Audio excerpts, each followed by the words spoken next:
Hey everyone, thanks for tuning in. If you're new here, consider subscribing. It really helps keep these stories coming. And while you're here, let me know in the comments where you're listening from. Now, sit back, relax, and let's get into the story. The first thing people need to understand is that when it all began, I didn't think I was in any danger. My world was steel doors, cold tile floors, and the constant hiss of filtered air through HEPA vents. If anything, I thought we were the safest people alive.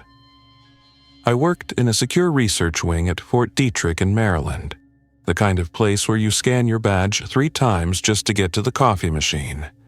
Officially, my position was forensic neurotechnician, which is just a fancy way of saying I was the one who monitored brain activity and post-mortem specimens during reanimation studies. Unofficially, I was the guy they called when they needed someone to sit alone in a negative pressure room at 3 a.m., staring at an EEG monitor and trying to make sense of signals that shouldn't exist. My station was in Lab 6B, a 12 by 20-foot sealed chamber with biometric locks, stainless steel counters, and a wall of equipment racks.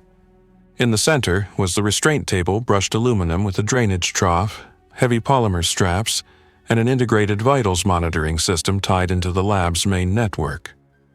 I could hear the faint whir of the air recycler every time I took off my earmuffs. Our subjects came from quarantine zones, brought in through back channels. I wasn't cleared to know which zones, but the evidence bag still had local police markers sometimes. They'd arrive in sealed transport capsules, temperature-controlled, tagged with a biohazard symbol and a number instead of a name. Always numbers. My job wasn't to care who they were. My job was to map what was left of their brains. Now, let me be clear at this point. We were still operating under the official assumption. The infected were gone. The organism destroyed higher cortical function. What staggered around in the streets was an autonomic puppet, just motor reflexes and brainstem activity. That was the narrative fed to the public, and frankly, it was what most of the staff here believed too.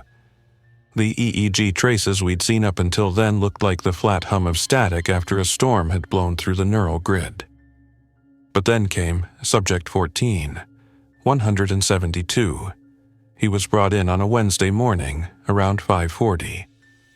The recovery team's note said he'd been neutralized in an abandoned row house in Philadelphia. Male, early 40s, Caucasian, approximately 6'1", 180 pounds. The infection was in the advanced stages: severe dermal graying, scleral discoloration, and a jaw injury from what looked like a close-range shotgun blast. Still, enough of the cranial structure remained intact for EEG work. The first run was routine. I placed the 21 electrode cap according to the 1020 International System, ensuring contact with a conductive gel at each site, FP1, FP2, and so on. The signal baseline was flat, as expected. But then about 17 minutes into the passive monitoring phase, I saw a blip. It wasn't noise. I've been reading EEGs for over a decade. I know muscle artifact when I see it. I know bad impedance. I know interference from the HVAC system. This wasn't that. It was a clean, localized spike on F7, the left anterior temporal lobe, and then another, and another. I frowned, adjusted the filter settings to rule out mains hum, and watched as a pattern emerged. 5 spikes, pause. 3 spikes, pause, 5 spikes. I froze. It took my brain a second to realize what I was seeing. It wasn't just neural chatter, it was structured, intentional. Morse code. The hair on my arm stood up. I leaned forward, double-checking the timestamps, marking each spike interval. My heart started to pound not because of what I was seeing, but because of the sudden, awful possibility it implied. Someone was in there. I triggered recording buffer and paged Dr. Patel over the intercom. She was the lead neurologist on our team, mid-50s, calm, analytical, the kind of person you'd trust to defuse a bomb without breaking a sweat. She came into the observation booth a few minutes later, still wearing her lab coat over scrubs. "What am I looking at?" she asked, leaning over my shoulder. I replayed the sequence. "That's not artifact, that's structured signal. F7 origin." She narrowed her eyes. "You're suggesting higher cortical retention. I'm saying this is deliberate." Patel was silent for a moment, watching the trace dance across the monitor. Then she turned to me and said, "Run the semantic analysis protocol." I loaded the trace into our in-house interpreter, Neuroscope 3, which could convert EEG spike timing into binary or Morse if needed. The output came back almost instantly. "Help." We just stared at each other. The official policy in a case like this was to mark the data, secure the specimen, and alert the military liaison for further instruction. But that's not what happened. Patel ordered me to keep the channel open, to maintain monitoring at all times, and to not enter it into the shared log until she reviewed it personally. That was my first hint that something was off. Over the next 6 hours, I watched Subject 14, 172 signal intensify. The pattern expanded beyond help. I saw fragments: can, see, no, stop, hurts. The latency was irregular, suggesting extreme cognitive strain. At one point, during a shift change, I swear his left hand twitched against the restraints. That's when I noticed something else: the eye movements. Even with severe corneal clouding, the pupils were tracking, not randomly but towards me, following my movements. The following morning, the base went into condition yellow. That meant some kind of breach or containment event, though no details filtered down to us in the lab. Security doubled. The biometric scanners at each door now required both palm and retinal scans, plus a rotating PIN code that changed every 4 hours. That's when I met Major Alan Kirk, the military liaison assigned to Lab 6B. He was ex-SOCOM, broad-shouldered, buzz-cut, the kind of man whose presence made the temperature in the room drop a few degrees. He introduced himself with a handshake that felt like steel cable under skin. "You're McAllister," he said, glancing at his tablet. "The tech who flagged 14, 172. "Yes, sir." "You'll continue monitoring. No one else handles this feed unless cleared through me, understood?" It wasn't a request. Patel stayed quiet during this exchange, which told me she already knew who he was, and probably what he was here for. The next 48 hours were some of the longest of my life. I barely left the lab, surviving on vending machine coffee and MRE crackers. The subject kept tapping, sometimes in short bursts, sometimes in long strings I struggled to decode in real time. I logged phrases like, "they know," "don't sleep," "pretend dead," "others watching." The last one chilled me. When I asked Patel if she believed it, she just said, "Our understanding of the pathogen is incomplete." Which was scientist speak for, "We have no idea what's going on." On the third night, the tapping stopped. The EEG flattened into the usual post-infection hum. I thought he finally slipped into whatever neural void claimed the rest of them. Then, just as I was about to log it, the vitals monitor beeped. Heart rate, 42 BPM. Respiration, 7 per minute. Not dead, just slowed. The eye tracking resumed, but this time, the gaze didn't follow me. It fixed on the ceiling corner where the security camera was mounted. That's when my stomach turned. Because if 14, 172 knew the camera was there, it meant he understood far more about his environment than we'd been led to believe. And if he was aware of the camera, what else, or who else might be aware of us? That was the night the power went out. It only lasted 8 seconds. But in a facility like ours, 8 seconds of blackout feels like drowning in the dark. When the backup generators kicked in, the first thing I saw on my monitor wasn't the EEG, it was the security feed. The camera angle showed the storage room adjacent to Lab 6B, its heavy steel door yawning open by at least a foot. The timestamp didn't match any scheduled access, and the ID tag displayed in the corner wasn't one I recognized. It was just a string of 6 digits, no name, no department, something that shouldn't have been possible. The system always logged a verified clearance. Always. I stood there for several seconds, staring at the frame freeze in the buffer. The door to storage was triple sealed, RFID badge, biometric palm print, and a secondary pin pad with a rotating code. It wasn't a door someone could just forget to close. Whatever had opened it during the blackout either had legitimate access or had bypassed security entirely. Both scenarios were equally troubling. I switched feeds, scanning the other cameras in the corridor. Most of them had static-filled gaps from the blackout, but on camera 12B, I caught a glimpse of the brief shadow of a figure moving past the far end of the hall. The outline was wrong for standard lab personnel. Too tall, posture slightly hunched, gait uneven. It didn't match the fluid confidence of a soldier or the upright stance of a technician. The feed cut to static a second later, like something had jammed the signal. Before I could make sense of it, the intercom clicked on with the all-too-calm voice of Major Kirk. McAllister, step away from the workstation. Remain in Lab 6B until further notice.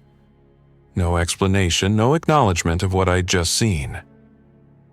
That's when I made the mistake of looking back at the EEG monitor. The trace for Subject 14, 172, had changed again. Not just the intermittent spikes now, it was rapid fire, sustained bursts, every channel lighting up in a way I'd never seen before. It was like the brain was in overdrive. And the pattern wasn't Morse this time. It was too dense for that. Instead, the signal reminded me of old telegraph lines overloaded with a chatter, a continuous stream without pause. I initiated a recording and overlaid the raw data with a frequency analysis. There was a narrow, repeating modulation in the spikes, consistent across multiple lobes, something deliberate, but at a higher density than Morse could handle. It was as if the subject had switched to a different language. And then the vitals alarm sounded. Heart rate climbing 78, 94, 112. Respiration accelerating. This was impossible. Advanced stage infected didn't ramp up vitals without a significant external stimuli. I turned toward the restraint table just in time to see 14. 172's head shift against the support cradle. Not just a twitch this time. A full, deliberate turn. His eyes clouded, though they were fixed on me with an intensity that cut through the milky haze. I felt my throat tighten. The restraints were rated for 1,200 pounds of force, bolted to the table frame. But the sudden awareness in those eyes made me instinctively step back. Through the glass partition, I saw Patel rushing in from the adjoining lab. She didn't even glance at me, her eyes were locked on the subject. Without a word, she activated the secondary restraints, heavy polymer clamps that locked the elbows and knees into place. Then she looked up at me and simply said, "Log everything, every spike, don't miss a single one." Kirk arrived seconds later, accompanied by 2 soldiers in full MAPI gear. They carried suppressed M4 carbines, each fitted with PEQ-15 infrared designators. Their presence in 6B was not protocol. Soldiers weren't supposed to enter active research labs unless there was an extreme threat. The fact that they came in without hesitation told me the command structure already knew something had gone very wrong. While they positioned themselves by the door, Kirk leaned over Patel's shoulder to study the monitor. "Is that the same code as before?" he asked. "No," she replied, her voice tight. "It's denser, could be symbolic, could be mapped." He didn't respond, just turned to the soldiers and ordered, "Seal the storage room. Full inspection." They left without a word, weapons at the ready. I kept my eyes on the EEG, but part of me couldn't stop thinking about that open door, about the shadow moving down the hall. I wanted to believe it was just another researcher caught in the blackout, but every instinct told me otherwise. 15 minutes later, the soldiers returned. One of them was holding something wrapped in a contamination shroud, a thick, flexible bag used for hazardous biomaterial transport. From the way they carried it, it wasn't a piece of equipment. It was about the size and shape of a human head. Patel saw it too. She didn't ask questions, but I caught the flicker of recognition in her expression and the quick, darting glance toward 172. That was when the subject began to move in earnest. The restraints creaked as his wrists flexed. His breathing quickened, a dry, rasping intake that echoed in the quiet of the lab. His EEG spiked so violently that the display briefly redlined, the system compensating for the overload. Whatever signal he was sending now, it wasn't for us. Or maybe it was, but we just didn't understand the language. And then the building alarms went off. They weren't the soft chimes of a test drill or the calm pulses of a controlled lockdown. This was the high-pitched strobing wail of a facility-wide breach alarm, the kind that tells you something dangerous is moving in an area it shouldn't be. The overhead lights switched to emergency mode, bathing the lab in deep red. My workstation monitors automatically displayed the building's internal map, highlighting containment zones in flashing amber. 2 of them were already breached, both in the sublevel storage sectors. That was 1 floor below us. Kirk's voice cut through the siren. "McAllister, back up all data from the last 72 hours to the secure array. Patel, keep the subject under observation until I say otherwise." I didn't waste time. Plugged into the offline storage drive and began the transfer. The file size was enormous, not just EEG traces, but high-resolution thermal and biometric logs. It would take at least 2 minutes to complete, which felt like an eternity under the alarm. Somewhere in the distance, through the walls and ducts, I thought I heard the echo of gunfire. It was faint, muffled by layers of concrete and steel, but the rhythm was unmistakable, short, controlled bursts. A few seconds later, the sound stopped, replaced by the low, hollow reverberation of metal slamming shut. On the restraint table, 172 had gone completely still again. The EEG flattened, just like before when he had played dead. The timing couldn't have been coincidence. I glanced at Patel, who was staring at the subject with the narrowed eyes. "You think he knows what's happening?" I asked. She didn't answer. The data transfer completed, and I disconnected the drive, sealing it in its shockproof case. Kirk took it without a word and left the lab, 1 soldier trailing behind him. That left Patel, me, and the remaining guard in mop gear. For the next several minutes, nothing happened. The sirens continued to wail, the lights pulsed red, but in our sealed bubble of 6B there was only the constant hiss of the air recyclers. My eyes kept drifting to the camera feed for the corridor outside the storage room. At some point during the chaos, the system had switched to a backup low-light mode, giving the hallway an eerie, green-tinted clarity. It was empty. Then, without warning, the feed flickered and the same shadowed figure I'd seen earlier stepped into view. This time, I got a better look.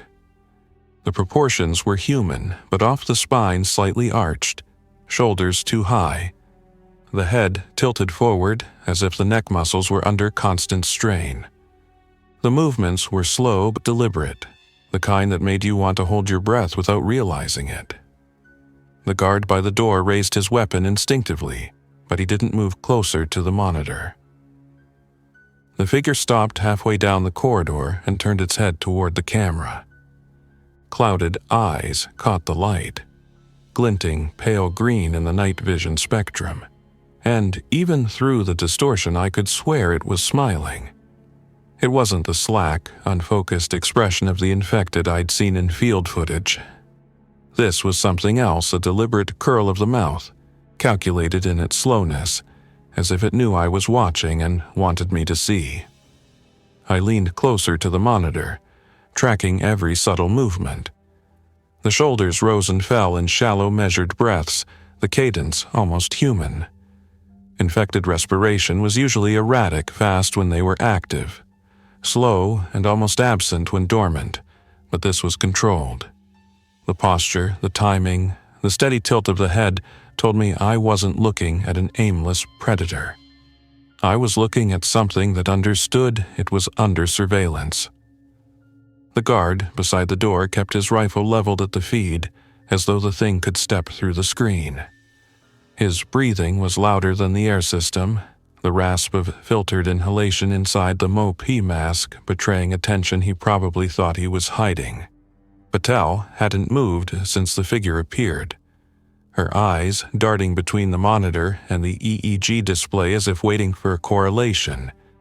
She didn't get 114. 172's brainwave trace remained stubbornly flat, as if the connection between the two had been severed, or hidden. Then the figure did something that cut through the clinical detachment I'd built over years in this job. It raised its right hand slow, steady, palm forward, and tapped 2 fingers against its temple. Once, twice, 3 times. It wasn't random, it was a gesture. Before I could process it, the feed fuzzed with a burst of static and cut to black. The system auto-switched to another camera in the adjacent hall, but that one showed nothing but an empty stretch of steel-paneled walls. Whatever the thing was, it had either moved out of frame with impossible speed or the blackout wasn't accidental. A deep thump reverberated through the lab's walls, low enough to feel in the floor under my boots. Somewhere nearby, a heavy door had been forced shut or breached. It was hard to tell which. The sirens changed tone. A staccato triple beep layered over the wail, signaling that the breach had reached our level. The guard moved to the reinforced glass partition, weapon ready, angling for a view of the corridor beyond the lab's outer door. I watched the live corridor feed instead, seeing shapes flicker at the far end, not distinct forms, more like shadows bleeding between the emergency strobes. For a moment I thought they were personnel, but there was no flash of tactical gear, no steady, disciplined motion. They drifted in and out of sight, slow, waiting. Patel finally spoke, her voice low but steady. "They're not rushing." She didn't elaborate, but I knew exactly what she meant. Every training video, every combat report, every field account described the infected as overwhelming by sheer force and speed, swarming their targets with reckless momentum. What we were seeing now was the opposite. They were holding position, watching. A heavy vibration rolled through the ceiling ductwork, the kind that meant movement in the maintenance crawlspace above. The guard reacted instantly, stepping back to cover the ceiling corners as well as the door. Infected weren't supposed to be able to navigate those passages, at least, not without getting lost or stuck, but the sound above us was methodical, not frantic. I checked the EEG again. Still flat. The subject on the table hadn't moved a millimeter, eyes closed, breathing slowed to a near imperceptible rhythm. But my gut told me that what was outside and what was on my table weren't separate problems. Another thump, this time from the far side of the lab wall near the specimen storage. The motion sensors on my workstation lit up with pale blue arcs, mapping displacement in the adjacent room. The readings weren't wild spikes, they were slow, deliberate steps. Whoever or whatever was in there was pacing. The guard's radio crackled with half a second of static, then silence. He tried adjusting the channel selector, but the signal was gone. Facility comms were hardened against interference, but there was something uniquely unsettling about total dead air. It wasn't random loss, it was a cut. Then, as if coordinated, every environmental system in 6B shut off at once. The air recyclers went silent, the background hum of the refrigeration units ceased, and the emergency lights dimmed to a dull crimson. The lab was suddenly too quiet, the kind of quiet that amplifies every heartbeat in your ears. In that silence, 172 opened his eyes. No sudden jolt, no twitch, just a smooth, unhurried opening of the lids, revealing those cloudy, unfocused pupils. He didn't look at me this time. He turned his head fractionally toward the camera feed, where the corridor still showed empty under the pulsing red light. His lips moved, the cracked skin barely flexing, but no sound emerged. On the EEG, the flat line burst back into life. Not the sparse, simple spikes from before, but a dense, sustained pattern that scrolled so quickly the monitor's buffer struggled to keep up. I captured the sequence automatically, my hands working without conscious thought. The code was too fast for live translation, but the structure was consistent, meaning it could be decrypted later. Patel leaned closer to the glass partition, her face unreadable. I wondered if she realized the same thing I did. The subject wasn't sending the signal to us. He was sending it out. Somewhere. The wall sensors lit again, 3 distinct motion points moving toward the lab door. The speed was controlled, almost casual. The first shadow appeared on the frosted glass of the outer vestibule, tall and distorted by the angle of the emergency lights. Then another, smaller, hunched. The third stayed just beyond the edge of the glass, but its shape suggested a bulk that didn't fit comfortably in the human range. The guard backed into position near the partition, rifle up, every muscle tight. The vestibule door's lock indicator blinked amber. Someone or something was trying to bypass the security seal. The locking system was mechanical-electronic hybrid, designed to resist both brute force and signal interference. But the steady pulse of that amber light meant that the internal drive was receiving authorization commands. It wasn't brute force, it was access. That should have been impossible without a valid clearance. The tapping began again on the EEG rapid, layered, spilling over into a dense, almost saturated pattern. I didn't even try to decode it in real time. My eyes shifted to 172's face. The faint smirk forming at the corner of his mouth told me all I needed to know. The door wasn't opening. Despite his presence, it was opening because of it. Whether through shared signal, pathogen-driven instinct, or something we had no framework to measure, the thing on the table was connected to whatever waited outside. Patel moved close to the console, not to stop what was happening, but to log every millisecond. Her focus was so clinical it made the air feel even colder. I caught myself wondering if she was documenting for research, or for proof. The amber lock light went steady green. The vestibule's inner door didn't burst inward. It slid open with the calm precision of normal operation, the same hydraulic whisper you'd hear when a technician brought in a specimen. That quiet made the moment infinitely worse. The first figure stepped through, tall and narrow, its frame swaying slightly as though balancing a weight it didn't carry.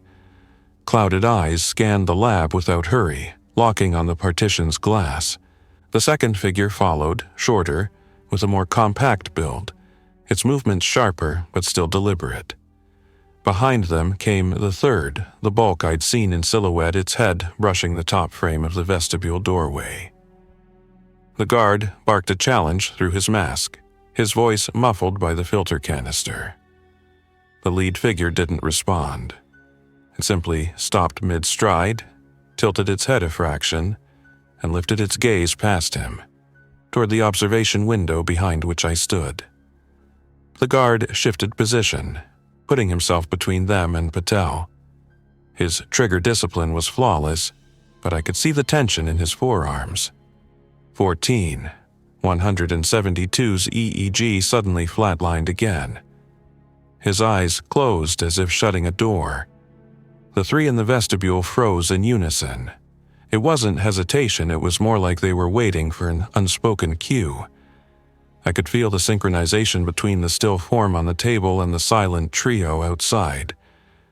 Whatever was passing between them didn't need words or sound. A sharp, metallic ping echoed from somewhere above, followed by a slow vibration through the floor. For a second, I thought it was another induct movement, but the sound was too localized.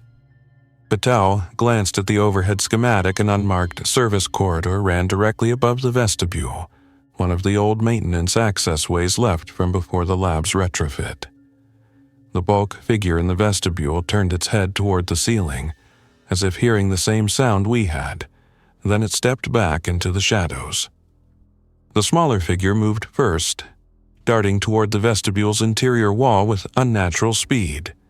It pressed itself flat against the steel panel, head cocked toward the door controls.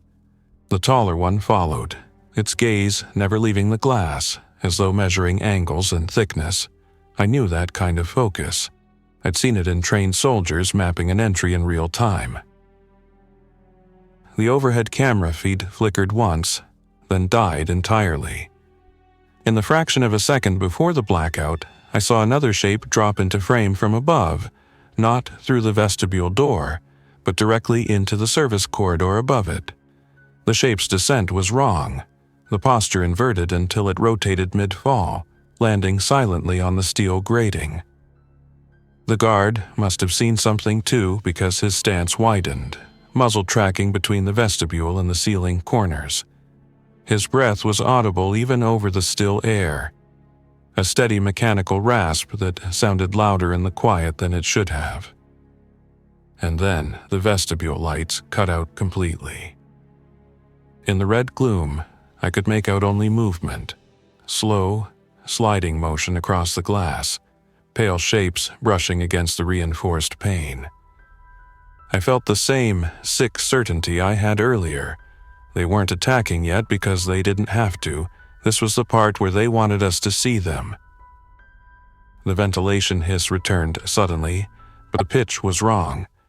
I checked the environmental readout on my monitor and saw a rapid pressure drop. Someone was cycling the vestibule's inner chamber without authorization. It was a purge, pushing the air mix to anoxic levels. The system shouldn't have been able to run without central control input, but it was happening. I knew the vestibule purge protocol. It was meant to suffocate organic contaminants before they breached the lab.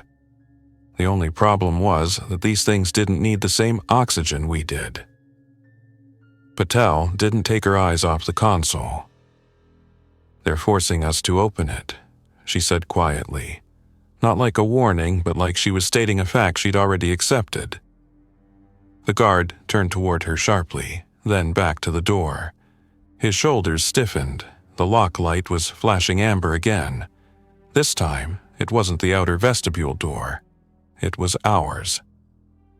Inside the glass, the taller figure's smile, the one I'd convinced myself I imagined on the corridor feed, was back. Subtle, almost imperceptible, but enough to feel like a direct acknowledgement.